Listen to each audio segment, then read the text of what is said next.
Hello everyone welcome back to my channel stock market पुणी थर तड़का लगे मुझे कमेंटर सुधांशु शेखर जड़े SEBI register research analyst founder of Blue Moon Research financial services Nifty Bank Nifty चर्चा सबुदिन भाई आज करवा आसंता काली 5 तारिख कि पूर्व पश्चिम बंग इलेक्शन रिजल्ट आसी चली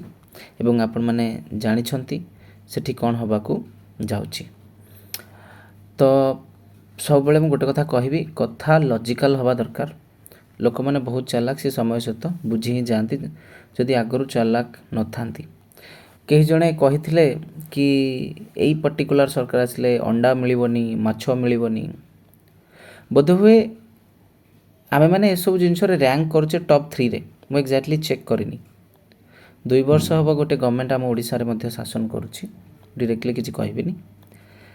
आपण मानक माछ अंडा चिकेन मटन ये सब जिन मिलूँ कि ना यहाँ आप भल भाव में जानी तो बेतुकी कथा भैल्यूलेस कथा राजनीतिर संदर्भ में जदि कहुब किछि दिन सस्टेन करिवो किंतु एट दी एंड जनता होछंती सबुठू ऊपर जय हो। तेज चलतु देखा इंडियन स्टॉक मार्केट आज कौन है इंडियन स्टॉक मार्केट रे ब्लू मून रिसर्च और फाइनेंशियल सर्विसेज आपंकर SEBI registered research analyst platform सब बेले आपण मानक प्रॉपर गाइडेंस देछि निज स्विंग ट्रेडिंग ग्रुप जो तांडव रचे सेटा आपण माने जानती स्विंग ट्रेडिंग ग्रुप रे आज पुणी दि जाइतिला वेदांत केते 290 रे वेदांत एंड ऑफ द डे रे 296 जाइछि 2% देछि काली मार्केट इलेक्शन रिजल्ट जो जदि गैप अप ओपन होउछि वेदांत डायरेक्ट 300 ऊपर खोलिबो बस एठी ट्रेड दिया जाएनी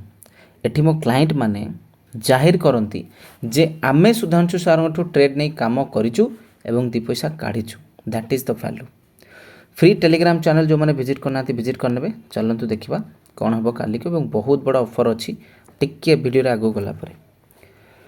कहीदे हाई एटी रेजिस्टेंस बनी एटी लो प्राइस मझे अच्छी तो साइडवेज रहा सुविधा हे आज 200 पॉइंट ऊपर को 200 ରୁ 300 पॉइंट तले पुणी 100 पॉइंट उपर यही रेट्र भोलाटिलिटी देखा मिल इलेक्शन कथा इलेक्शन रिजल्ट कथा मार्केट अनस्टेबल रहा किसी बड़ कथा नुहे ओके हेटा किसी बड़ कथा नुहे काली पाई कौन हम देखो सर्वप्रथम कथा मार्केट जेहेतु भोलाटाइल अच्छी मार्केट खाली गैप अप हो पारे ए रिजल्ट को लेकर मार्केट गैप अप हो पारे चांसेस आर वेरी हाई 24,123 पाखे क्लोज देती हो पारे 100-150 पॉइंट ऑलरेडी मार्केट ऊपर खोली जाई पारे से तैयार रहे मार्केट रो मेन हडल अच्छी 24,300 केते 24,300 एटा को भूलिबेनी यहाँ पर सस्टेन कले फर्दर ब्रेकआउट हो पारे फॉलोड बाय ये होची सपोर्ट 23,800 एबे आपण मन पय सबुठ बड़ ऑफर ब्लू मून रो आपण मन तो पढ़ापढ़ी उपर केते ध्यान दियंती सेटा भल भाव में जानी ब्लू मून जो SEBI registered research analyst platform जो आपण मानक ट्रेड प्रोवाइड करछि आज पर्यंत blue moon swing trading group सहित सहित आपण माने इंट्राडे ठू धरिकी इंडेक्स ऑप्शन हेजिंग ये सब ट्रेड करती स्विंग ट्रेडिंग ग्रुप केमती काम करे आपण माने जानती किंतु गोटे कथा से ग्रुप रे मु स्टॉप लॉस दिएनी कौन ट्रेड रे 90% ट्रेड हिट हुअंती टार्गेट 10% होल्ड करा पड़े समय सहित आसी जाती तलू गला किंतु आमे गोटे नुआ सर्विस आज लॉन्च करछु मु काली अनाउंसमेंट करी blue moon stocks wealth x pro plan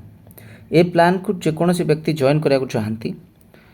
monthly 6 month 1 year launch period offer चली जदि आप जॉइन करा चाहती आज ही जॉइन करेंगे माने एवं जॉइन करेंगे लॉन्च पीरियड ऑफर रे एतिक रहा आपण मानक फीस जुड़ंतु कौन मिल फैसिलिटीज कहीदे 5 ରୁ 7% स्टॉप लॉस 7 ରୁ 25% पर्यंत टार्गेट वाला ट्रेड मिल प्रॉपर स्टॉप लॉस सहित तेणुक जो मैंने इंटरेस्टेड जो मैंने चाहती ये सामिल होगापाई निहाती फ्री टेलीग्राम चैनल लिंक अच्छे डिस्क्रिप्शन बॉक्स रे एवं विजिट करंतु जॉइन करंतु जानिबाकु चेष्टा करंतु अधिक एवं लिंक मध्य डिस्क्रिप्शन बॉक्स रे टॉप पेज रे पूरा ऊपर दिया है बैंक निफ्टी देखिबा बैंक निफ्टी तळु टिके रिकवर कला एंड ऑफ द डे रे पूरा तळे मार्केट कौन फील कला के जानी तळु को आसीला क्रूड ऑयल भी टिके राइज है से इंटरनेशनल टेंशन जो तेणुक मु जदि कहबी आपण मानकु 55,000 ऊपर सस्टेन कले चांसेस आर भेरी है कि आउ टिके जाई पारे ऊपर को तो यहाँ ध्यान रखु सब ट्रेडर माने ओके स्टॉक्स आपण पचारे सर को स्टॉक्स कौन केमती हो पारे स्टॉक्स विषय में ऑलरेडी कही स्टॉक आम डायरेक्टली डिस्कस करे किसी स्टॉक विषय एवं किसी स्टॉक विषय आम ट्रेड भी दौचे आपड़ सेठू पूरा रुझान नहीं पारे डिटेल्स रे जानी पारे एमती भल पाइबा दौथा शिखुता thank you so much for watching.